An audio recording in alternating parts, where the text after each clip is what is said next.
आज ही Doubtnut app download करें। Doubtnut पर होगा अब आपके सभी मैथ्स, केमिस्ट्री, फिजिक्स और बायोलॉजी डाउट्स का सफाया। बस अपने क्वेश्चन की फोटो खींचो, उसे क्रॉप करो और तुरंत वीडियो सोल्यूशन पाओ। Download now. हेलो बच्चों, तो हमें प्रश्न में दिया गया है ए बी और सी डी। एक वृत्त की दो जीवाएं हैं जहां ए बी बराबर 10 सेंटीमीटर और सी डी बराबर 24 सेंटीमीटर है और ए बी समांतर है सी डी के। तो बच्चों ए बी और सी डी के बीच की दूरी 17 सेंटीमीटर है, तो वृत्त की त्रिज्या हमें ज्ञात करना है। बच्चों देखो यहाँ पर हमें एक वृत्त दिया गया है, ठीक है, एक वृत्त दिया गया है। मान लेते हैं बच्चों, देखो इस वृत्त का केंद्र ओ, ठीक है, वृत्त का केंद्र हम मान लेते हैं ओ। बच्चों देखो यहाँ पर वृत्त की दो जीवाएं दिए गए हैं, ठीक है, ए बी और सी डी। तो बच्चों देखो यहाँ पर ए बी की लंबाई कितनी है, ए बी की लंबाई यहाँ पर बच्चों देखो 10 सेंटीमीटर है। और बच्चों देखो यहाँ पर सी डी की लंबाई कितनी है, तो बच्चों देखो यहाँ पर सी डी की लंबाई है, सी डी की लंबाई है यहाँ पर बच्चों देखो सी डी की लंबाई है 24 सेंटीमीटर, ठीक है। यहाँ पर ये है सी डी की लंबाई 24 सेंटीमीटर। और बच्चों देखो यहाँ पर ए बी की लंबाई कितनी है, तो 10 सेंटीमीटर, ठीक है। बच्चों यहाँ पर क्या बोला गया है, इन दोनों जीवाओं के बीच की दूरी कितनी है, तो 17 सेंटीमीटर। तो बच्चों देखो यहाँ से हम क्या करेंगे, यहाँ पर देखो इन दोनों बीच की दूरी कितनी है, इन दोनों जीवाओं के बीच की दूरी तो 17 सेंटीमीटर, ठीक है, 17 सेंटीमीटर है। बच्चों देखो यहाँ पर हम क्या करेंगे, हम यहाँ पर त्रिज्या खींच लेते हैं। बच्चों देखो त्रिज्या अर्थात वृत्त के केंद्र से परिधि की दूरी क्या होगी, त्रिज्या। तो बच्चों देखो यहाँ पर हम केंद्र को क्या करते हैं, परिधि पे स्थित बिंदुओं से मिला देते हैं, अर्थात ए और सी से मिला देते हैं, ठीक है। अब बच्चों देखो यहाँ पर ओ सी तथा ओ ए क्या हो जाएगी, इस वृत्त की त्रिज्या, अर्थात बच्चों देखो त्रिज्या को हम आर से प्रदर्शित कर लेते हैं, ठीक है। बच्चों देखो यहाँ पर हम क्या करेंगे, यह बिंदु को एम से और बच्चों देखो इस बिंदु को एन से प्रदर्शित कर लेते हैं, ठीक है, एन से प्रदर्शित कर लेते हैं। बच्चों देखो यहाँ पर हम मान लेते हैं ओ एम क्या है, एक्स है, ठीक है। तो ओ एन कितना हो जाएगा, तो ये हो जाएगा बच्चों देखो 17 माइनस एक्स, ठीक है, 17 माइनस एक्स, क्योंकि पूरी दूरी कितनी है, एम एन कितनी है, 17 सेंटीमीटर। अब बच्चों देखो यहाँ पर हम जानते हैं यदि वृत्त के केंद्र से जीवा पर रेखा खींचे तो ये रेखा क्या होता है, लंब समद्विभाजक होता है, ठीक है, अर्थात 90 डिग्री का कोण बनाते हुए बच्चों देखो दो बराबर भागों में विभाजित करता है, अर्थात सी एन बराबर हो जाएगा किसके, एन डी के। इसी प्रकार बच्चों देखो यहाँ पर ओ एम जीवा पर खींचा गया क्या है, लंब है, अर्थात बच्चों देखो यहाँ पे ये 90 डिग्री हो जाएगा। और बच्चों देखो इसे क्या करेगा, दो बराबर भागों में विभाजित करेगा, अर्थात बच्चों देखो यहाँ पर ए एम बराबर हो जाएगा बी एम के, ठीक है। तो बच्चों देखो यहाँ पर हम क्या करेंगे, देखो समकोण त्रिभुज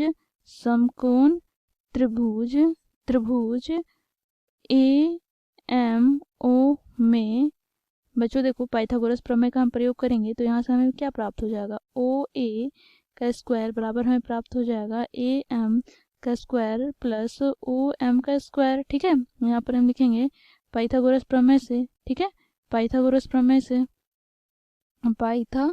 गोरस प्रमेय से, ठीक है, प्रमेय से। बच्चों देखो यहाँ से हमें प्राप्त हो जाएगा, देखो ए एम कितना है, तो ए एम यहाँ पर बच्चों देखो क्या हो जाएगा, तो 10 का आधा कितना हो जाएगा, 5, तो 5 का स्क्वायर प्लस ओ एम कितना होगा, तो एक्स का स्क्वायर। तो यहाँ से हमें प्राप्त हो गया बच्चों देखो 25 प्लस एक्स का स्क्वायर। तो बच्चों देखो ओ ए का स्क्वायर हमें कितना प्राप्त हो गया, ओ ए क्या है, तो ओ ए यहाँ पर त्रिज्या है, तो त्रिज्या का स्क्वायर अर्थात आर का स्क्वायर। तो यहाँ से बच्चों हम इसे समीकरण 1 दे देंगे, ठीक है। अब बच्चों देखो यहाँ पर पुनः त्रिभुज समकोण त्रिभुज, यहाँ पर बच्चों देखो पुनः समकोण त्रिभुज क्या हो जाएगा यहाँ पर ओ एन सी में बच्चों देखो यहाँ पर हम पाइथागोरस प्रमेय का प्रयोग करेंगे, तो यहाँ से हमें प्राप्त हो जाएगा ओ सी का स्क्वायर बराबर क्या होगा, तो देखो ओ एन का स्क्वायर प्लस सी एन का स्क्वायर, ठीक है। तो यहाँ पर ओ एन कितना है, तो 17 माइनस एक्स का स्क्वायर प्लस सी एन कितना है, तो सी एन है यहाँ पर 24 का आधा क्या हो जाएगा, 12 का स्क्वायर। तो यहाँ से बच्चा देखो उसी क्या है, आर का स्क्वायर। तो आर का स्क्वायर बराबर यहाँ पर बच्चा देखो ए माइनस बी का होल स्क्वायर है, तो इसे ए माइनस बी का होल स्क्वायर में तोड़ेंगे तो हमें प्राप्त हो जाएगा बच्चों देखो 289 अर्थात 17 का स्क्वायर 289 प्लस एक्स का स्क्वायर माइनस 17 दूनी 34 एक्स प्लस 12 का स्क्वायर 144, ठीक है। बच्चों देखो यहाँ से हम इसे समीकरण 2 दे देंगे। अब बच्चों देखो समीकरण 1 तथा समीकरण 2 से समीकरण 1 तथा 2 से हमें क्या प्राप्त हो जाएगा। बच्चों देखो यहाँ पर क्योंकि दोनों समीकरण के बच्चों यहाँ पर बायां पक्ष बराबर है तो दायां पक्ष भी बराबर हो जाएगा। तो यहाँ से हमें प्राप्त हो जाएगा 25 प्लस एक्स स्क्वायर बराबर 289 plus 144 minus 34 x plus x square. बच्चों देखो यहाँ पर एक्स स्क्वायर से एक्स स्क्वायर कट जाएगा, ठीक है। यहाँ से हमें प्राप्त हो जाएगा बच्चों देखो प्लस का 34 एक्स बराबर यहाँ पर देखो इसे हम जोड़ेंगे तो यहाँ पर 9 प्लस 4 कितना हो जाएगा 13, 13 का 3 हाथ में 1, यहाँ पर 8 प्लस 4 12, 12 और 1 13, 13 का 3 हाथ में 1। बच्चों देखो 2 और 1 3 और 1 4 तो 433 माइनस 25, ठीक है। तो यहाँ से बच्चों हमें x बराबर प्राप्त हो जाएगा। देखो हम 13 में क्या करेंगे 5 घटाएंगे तो यहाँ से हमें प्राप्त हो जाएगा बच्चों देखो हमें प्राप्त हो जाएगा 8, ठीक है। अब बच्चों देखो यहाँ 2 में से 2 घटाएंगे तो 0। बच्चों देखो यहाँ पर 4 में से 0 घटाएंगे तो 4 बटे में क्या हो जाएगा बटे में यहाँ पर 34, ठीक है, बटे में 34। तो बच्चों देखो यहाँ पर 34 से हम विभाजित करेंगे तो 34 का 34, फिर यहाँ पर कितने बच गए 6, तो 34 दूनी 68। तो बच्चों देखो यहाँ से हमें x का मान कितना प्राप्त हो गया, x का मान हमें प्राप्त हो गया 12। अब बच्चों देखो यहाँ से हमें x का मान 12 प्राप्त हो गया। तो बच्चों यहाँ से हम r से आसानी से ज्ञात कर सकते हैं r का मान। तो बच्चों देखो समीकरण 1 से हम क्या कर सकते हैं, देखो समीकरण 1 से हमें क्या प्राप्त हो जाएगा, समीकरण 1 से हमें प्राप्त हो जाएगा देखो r का स्क्वायर बराबर बच्चों देखो यहाँ पर 25 प्लस 12 का स्क्वायर हो जाएगा, x का स्क्वायर के स्थान पर 12 का स्क्वायर। बच्चों देखो यहाँ 25 प्लस 12 का स्क्वायर क्या होगा 144। बच्चों देखो यहाँ पर हम जोड़ देंगे तो यहाँ से हमें प्राप्त हो जाएगा 169।